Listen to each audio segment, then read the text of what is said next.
Starship se rapproche de plus en plus de Mars. Et le troisième vol que la fusée vient de réaliser en est la preuve. Néanmoins, tout ne s'est pas passé comme l'espérait Elon Musk, le dirigeant de la société aéronautique SpaceX. Il est vrai qu'avec ce vol particulièrement ambitieux, Starship s'apprêtait à marquer durablement l'histoire. Sommes-nous vraiment en passe d'appréhender l'espace ?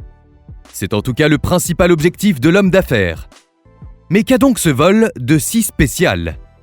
Après les nombreux échecs de Starship, de multiples progrès sont à noter.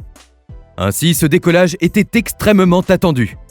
Cependant, il semblerait que tous les efforts menés par SpaceX n'aient pas été suffisants.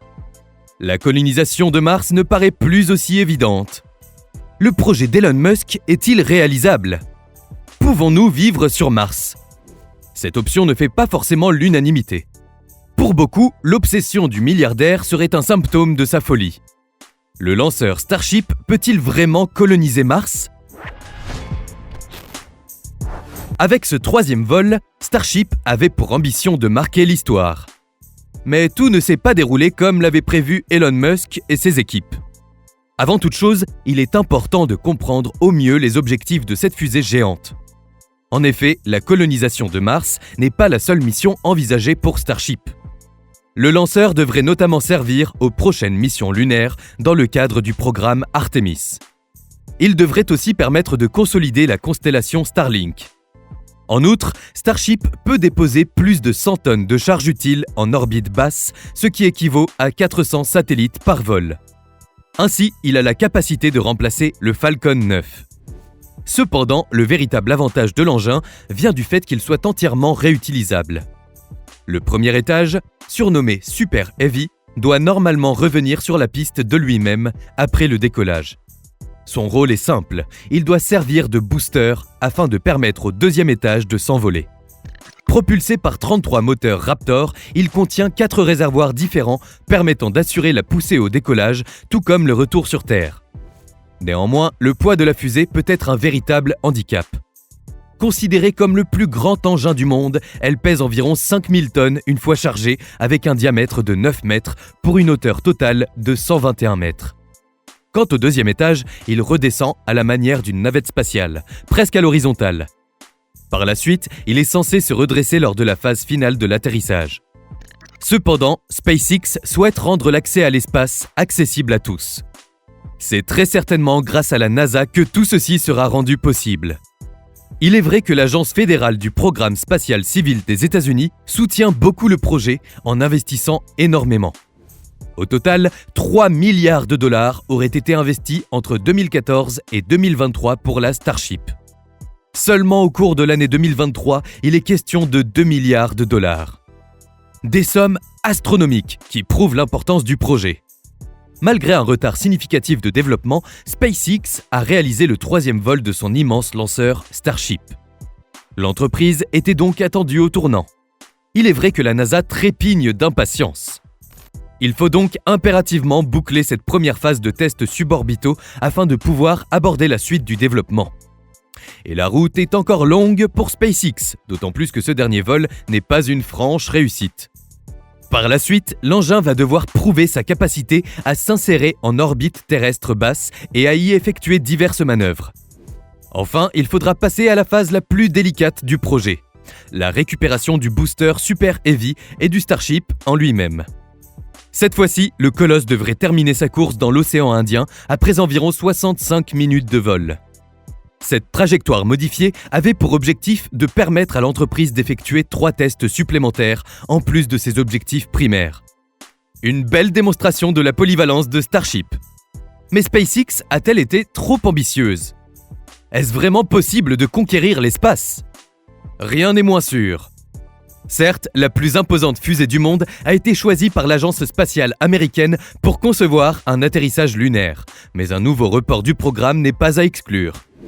Outre les missions Artemis, Elon Musk ambitionne de transporter un grand nombre de personnes pour des missions interplanétaires de longue durée. Néanmoins, SpaceX a dû naviguer dans un labyrinthe réglementaire pour obtenir l'approbation de la Federal Aviation Administration, plus communément appelée FAA. Récemment, la société a d'ailleurs annoncé avoir terminé les 17 mesures correctives exigées par la FAA. touchant à la fois au booster Super Heavy et à l'étage supérieur du Starship. Et SpaceX ne compte pas s'arrêter en si bon chemin. L'entreprise continue de repousser les frontières de la réussite, incitant d'autres acteurs du domaine spatial à accélérer leur propre programme.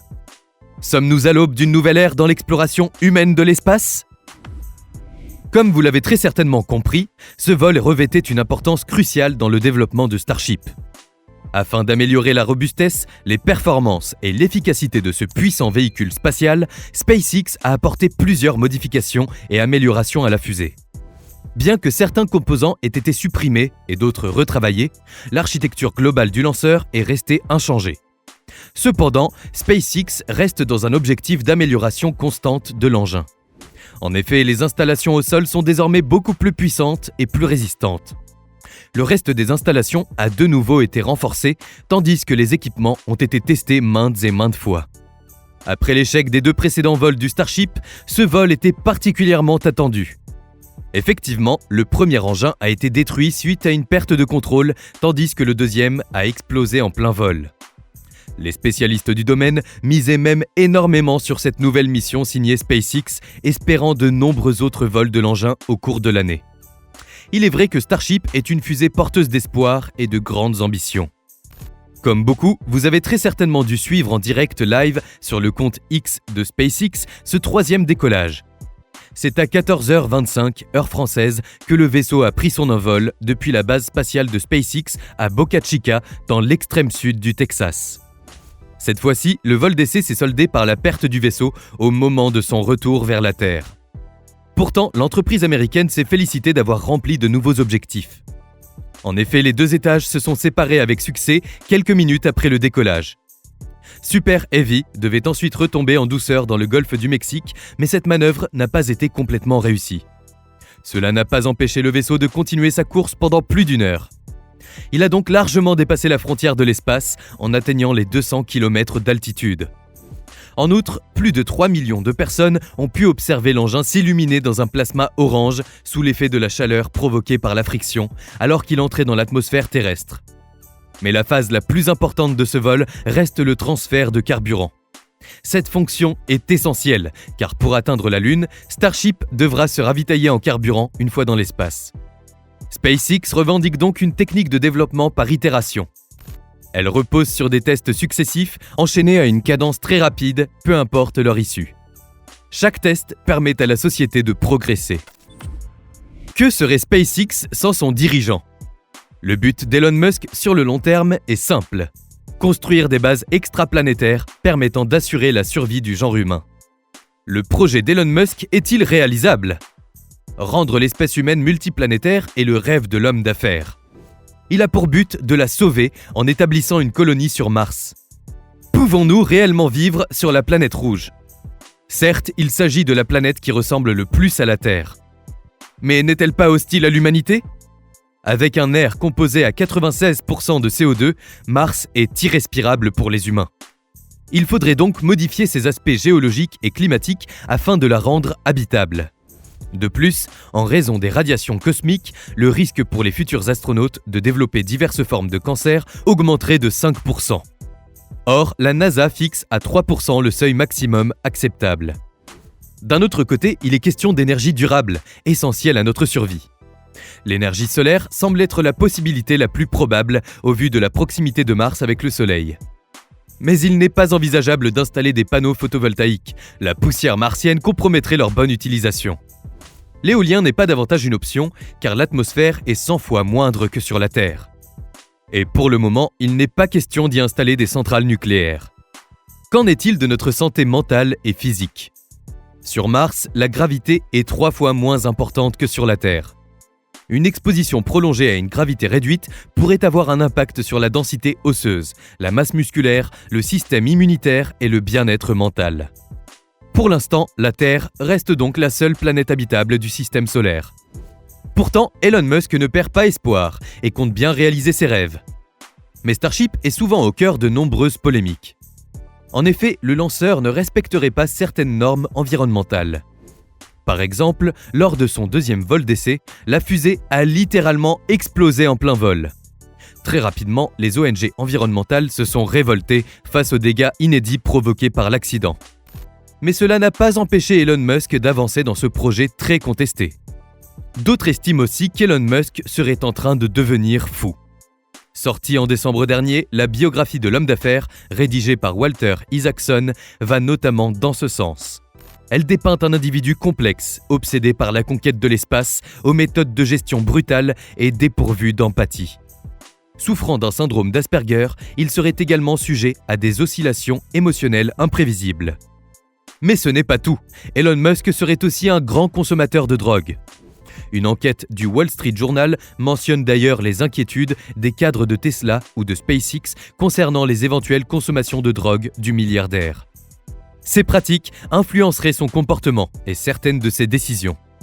Néanmoins, l'homme d'affaires a catégoriquement démenti ces allégations sur X. Starship vient de réaliser son 3e vol d'essai qui s'est encore une fois soldé par un échec. Pourtant, sur le papier, tout semblait parfait et ce décollage était très attendu. Mais la fusée la plus célèbre du monde a disparu à quelques minutes de son amérissage. Cependant, Elon Musk et SpaceX ne considèrent pas cela comme un véritable échec. Au contraire, ce vol est, encore une fois, l'occasion d'avancer. Peut-on vraiment envisager une colonisation de Mars ? Quel est l'avenir de Starship ? C'est ce que nous allons découvrir dans les prochains mois.